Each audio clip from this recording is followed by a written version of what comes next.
Captain Ibrahim Traoré has once again shocked the world and sparked huge reactions by sending a strong warning to French President Emmanuel Macron. From the bustling streets of Ouagadougou to the grand halls of the Élysée Palace, his words have become a global talking point, challenging France's influence and sparking debates about independence and power.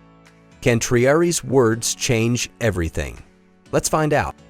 On May 20, 2025, during a meeting with officials from the United Arab Emirates in Ouagadougou, Captain Ibrahim Traoré took the stage and shocked everyone with a powerful speech. Addressing an audience of African leaders, diplomats, and citizens, he directly called out Emmanuel Macron, accusing France of spying and interfering in Burkina Faso's affairs.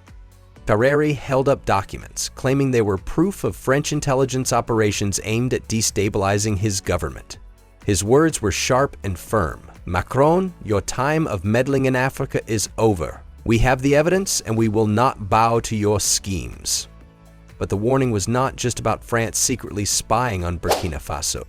Traoré also criticized France's broader role in Africa, accusing Macron of hypocrisy for preaching partnerships while maintaining neo-colonial control through economic and military means. He pointed to France's past interventions in the Sahel and the controversial CFA franc as evidence of a system designed to keep African nations dependent. "We are not your puppets," Traoré declared, his voice resonating with a generation tired of foreign dominance. This moment was not just a diplomatic message, it was a rallying cry for a new era of African true independence.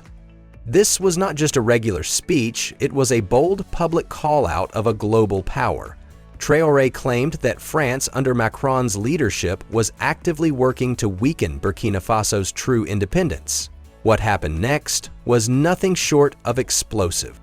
This accusation sent shockwaves through diplomatic circles. The fact that a leader from a small, landlocked nation would stand up to France, a former colonial power and powerful member of the UN Security Council, was unusual and bold. Social media exploded with reactions, with one post declaring Traoré just smashed Macron's ego in front of the world.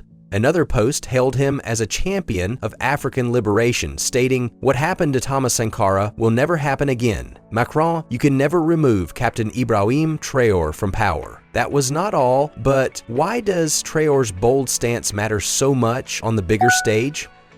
Traoré's warning to Macron is a big deal for several reasons. The first fact is that it is a direct challenge to France's influence in Africa, which has been getting weaker but still remains significant. France has long positioned itself as a key player in the Sahel, with military bases and economic ties that many Africans believe prioritizes French interests over African independence. By publicly accusing Macron of spying, Traoré puts Macron in a tough spot. Either deny the claims and risk looking suspicious, or respond and give Traoré more attention. Either way, France loses the support of many people in the court of public opinion.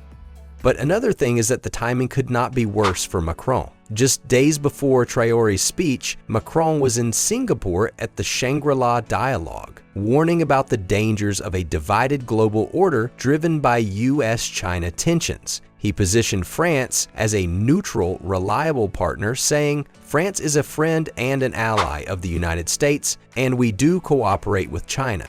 However, Traoré's accusations paint Macron as an intruder, damaging his carefully crafted image as a global statesman. The difference is clear. While Macron lectures the world about global unity, Traoré exposes what he sees as France's double-dealing in Africa. On the other hand, behind his words, there is a much harder truth. This warning taps into a deep well of resentment across Africa. France's colonial history, followed by decades of economic control through mechanisms like the CFA franc, has fueled anti-French sentiment. Traoré's words connect with millions of Africans who view France as an oppressive former colonizer. His warning has also caused a geopolitical earthquake because it signals a shift in alliances. Burkina Faso has deepened ties with Russia, with military and economic deals solidified in 2024 and 2025. Russian forces are now deployed in Burkina Faso, and Traoré has publicly praised President Vladimir Putin for supporting African true independence without strings attached. This pivot is a nightmare for France, which relies on African resources like uranium and geopolitical influence to maintain its global standing. Traore's accusation that France is spying to protect its interests only fuels the narrative that the West is losing Africa to new powers like Russia and China. In recent years, Burkina Faso has taken decisive steps to distance itself from its former colonial ruler. In 2023, the government demanded the withdrawal of French troops, a move that humiliated Paris and ended decades of military presence. The French ambassador was also expelled, and French media outlets like France 24 and RFI were shut down. These actions were part of a broader push to claim the country's true independence, with Traore at the helm.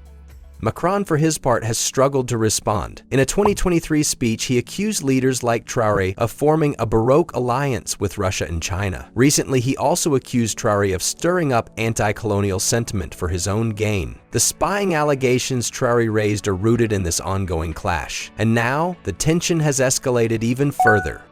Traore said he had documents proving that French spies were helping opposition groups try to bring down his government. But even though the details of the evidence are still unclear, the claim fits with Burkina Faso's recent statements about foreign-backed plans to remove him. In April 2025, his government said it stopped a major plot to overthrow Traore, which they claimed was planned from Ivory Coast, a country close to France. The fact that Traore gave this warning just weeks later shows he is linking the plot back to France.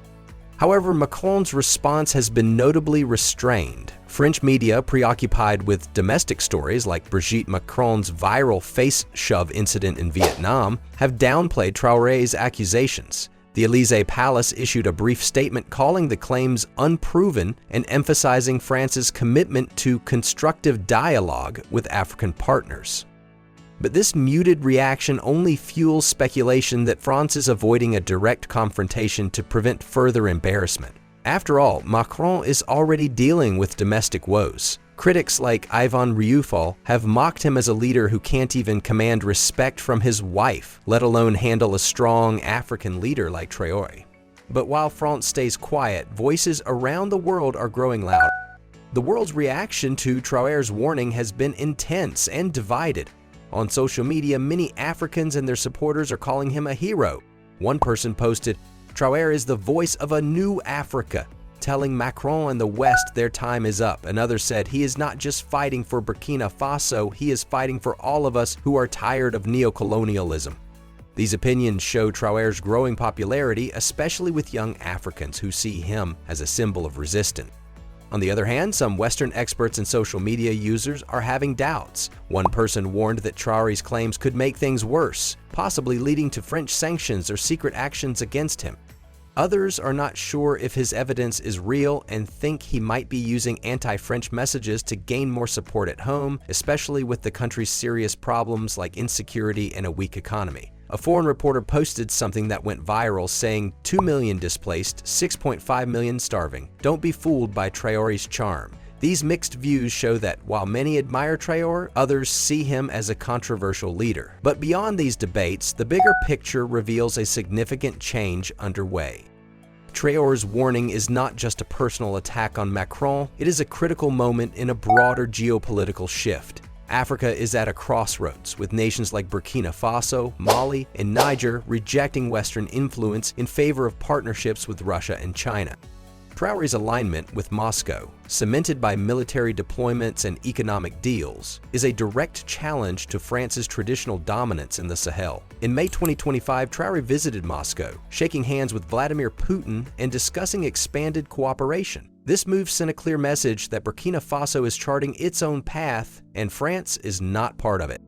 For France, the stakes are high. If it loses influence in Africa, it risks losing access to important resources like uranium, which is key to its nuclear energy. It also weakens France's global standing, especially as Macron tries to position himself as a mediator in global crises like the US-China trade war or the Ukraine conflict. His recent warnings about Russian aggression, knowing no borders, and the need for Europe to prepare for a world without US support now seem ironic, given Traore's accusation that France itself is interfering in African affairs. The warning also highlights the widening gap between the global South and the West. Many young Africans support Traore because they see Western powers as saying one thing and then doing another, preaching democracy while supporting bad leaders or imposing economic restrictions on African economies.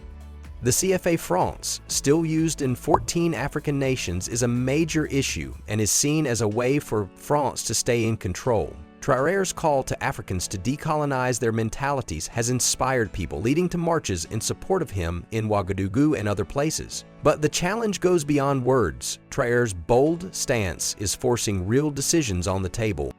His warning puts both leaders in a tough spot. Macron does not have many good choices. He could punish Burkina Faso with sanctions, like he recently threatened to do with Israel over the Gaza crisis, but doing that might push more African countries away from France and closer to Russia or China. Another option is to try diplomacy, maybe offer financial help to fix the relationship, but that might look like France is admitting it did something wrong. Most likely, France will just try to downplay the situation and hope things don't get worse. However, the fallout from this bold move is not just a challenge for Macron, it is a risky bet for Traoré too. By publicly accusing France, he has solidified his image as a fearless leader, but also painted a target on his back. France has a history of covert operations in Africa, and some people speculate that Traoré's accusations could provoke retaliation, from economic pressure to support for opposition groups. Still, Traoré doesn't seem scared. He has strong support at home and military support from Russia. In April 2025, after his government announced that they stopped a coup attempt, thousands gathered in Ouagadougou, chanting Traoré's name and protesting against foreign interference. The bigger impact of Traoré's claims could be huge. If Traoré's accusations gain more interest and support, they could inspire other African nations to confront Western powers, speeding up the move toward a world with many strong countries instead of just a few. Russia and China are watching closely, ready to fill the void left by France. Burkina Faso has already made big changes by dropping French as an official language and accepting help from Russian soldiers. Traoré's warning could be the spark that ignites a wider movement, with the Sahel leading the charge. This moment is about more than Traoré and Macron, it is about a world in transition. Africa is standing up for itself, demanding respect and true independence on the global stage. Traoré's warning reflects this change, challenging the old way where Western countries controlled the rules. His claim that France is spying is not just politics, it is a clear message that Africa won't accept outside control anymore. For Macron, the warning is a serious wake-up call. France's influence in Africa is crumbling, and his efforts to rebrand it as a partnership have fallen flat. The irony is clear. While Macron talks about Russian threats and a divided world, he's being accused of the same kind of interference he criticizes. His problems at home, like economic struggles and public mistakes, make his position even weaker. For the rest of us, this is a front-row seat to history. Traoré's warning has sparked a global conversation about power, freedom, and the legacy of colonialism. It is a reminder that the world is changing and leaders like Traoré are shaping its future. Whether this escalates into a full-blown diplomatic crisis or fades into the background, one thing is clear: the days of unchallenged Western dominance in Africa are numbered. So, what do you think? Is Traoré's warning a game changer, or will France find a way to hit back? Can Macron save his image, or is his influence in Africa done? Drop your thoughts in the comments and let's keep this conversation going. If you want more deep videos like this, hit that subscribe button, turn on notifications, and share this video with your friends. The old rules are breaking and a new Africa is rising. Are you ready to witness the future in the making?